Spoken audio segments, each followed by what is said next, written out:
Hello, welcome to आना news और मैं फिर हाजिर हूँ एक नई अपडेट के साथ। जी हाँ दोस्तों, केंद्र समेत देश के कई राज्यों में सत्ता चलाने वाली भारतीय जनता पार्टी आज अपना स्थापना दिवस मना रही है।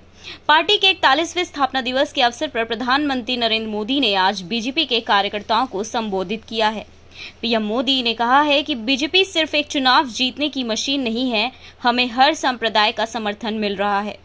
प्रधानमंत्री नरेंद्र मोदी ने यह भी कहा है कि बीजेपी के 41वें वर्ष इस बात के साक्षी हैं कि सेवा कैसे की जा सकती है और कार्यकर्ताओं के दम पर कैसे पार्टी आगे बढ़ती है। आज देश के हर राज्य जिले में पार्टी के लिए कई पीढ़ियों ने काम किया है। साथ ही जो बीजेपी के घोर विरोधी हैं उनका भी हम सम्मान करते हैं। पद्म पुरस्कार को लेकर हमारी सरकार ने जो काम किया है वह ऐतिहासिक है। जिसके पैर में जूते तक नहीं है उस पद्म पुरस्कार मिल रहा है। पीएम मोदी ने यह भी कहा है कि केरल, बंगाल में हमारे कार्यकर्ताओं पर हमले किए जाते हैं। वंशवाद और परिवारवाद का क्या हर्ष हुआ है, ये नया भारत देख रहा है। स्थानीय पार्टियां भी एक परिवार और कुछ लोगों की पार्टी बनकर रह गई है। साथ ही पीएम मोदी ने यह भी कहा है कि ऐसी पार्टियों ने नकली सेक्युलरिज्म का नकाब पहना हुआ है, वो उतर गया है।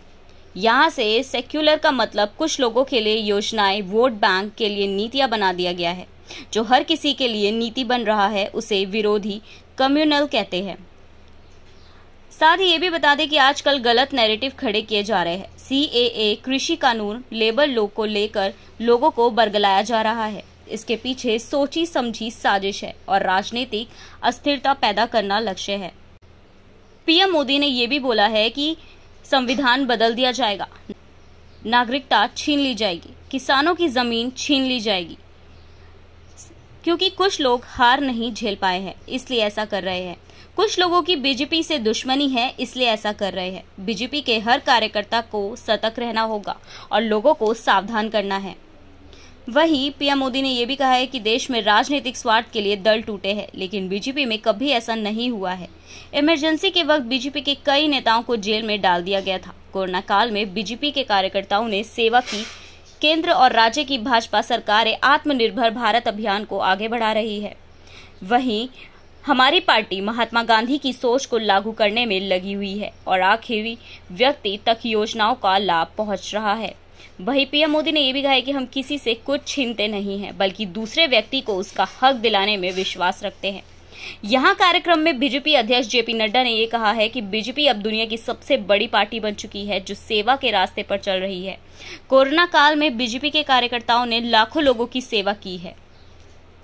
वहीं अगर चुनाव जीतती है तो इस चुनाव जीतने की मशीन कहा जाता है। अगर कोई और पार्टी चुनाव जीती है तो इसकी वाहवाही की जाती है। अगर बीजेपी को चुनाव जीतने की मशीन कहा गया है तो वो लोग लोकतंत्र की परिपक्वता को नहीं समझ पाए हैं। ऐसे लोग भारत के लोगों की आशाओं को नहीं पढ़ पाए हैं। हम सरकार में हो या विपक्ष में हमेशा जनता से जुड़े रहते हैं। स्थापना दिवस के मौके पर पार्टी अध्यक्ष जेपी नड्डा ने ट्वीट कर बधाई दी। उन्होंने लिखा कि भारतीय जनता पार्टी के स्थापना दिवस के अवसर पर मैं संगठन के उन सभी महापुरुषों को नमन करता हूं जिन्होंने अपना सर्वस्व अर्पण कर पार्टी को इस वैभव तक पहुंचाया है। भाजपा एक ऐसा संगठन है जिसके सदस्यों के लिए पार्टी ही परिवार है। जेपी नड्डा ने यह भी लिखा है कि प्रधानमंत्री नरेंद्र मोदी के संकल्प नए भारत के स्वप्न को साकार करने के लिए हमें सबका साथ, सबका विकास, विश्वास के मूल मंत्र को जीते हुए सेवा ही संगठन के माध्यम से इसे सिद्ध करना है। वहीं केंद्रीय गृह मंत्री अमित शाह ने इस मौके पर यह भी कहा कि सभी कार्यकर्ताओं ने भाजपा के स्थापना दिवस की शुभकामनाएं।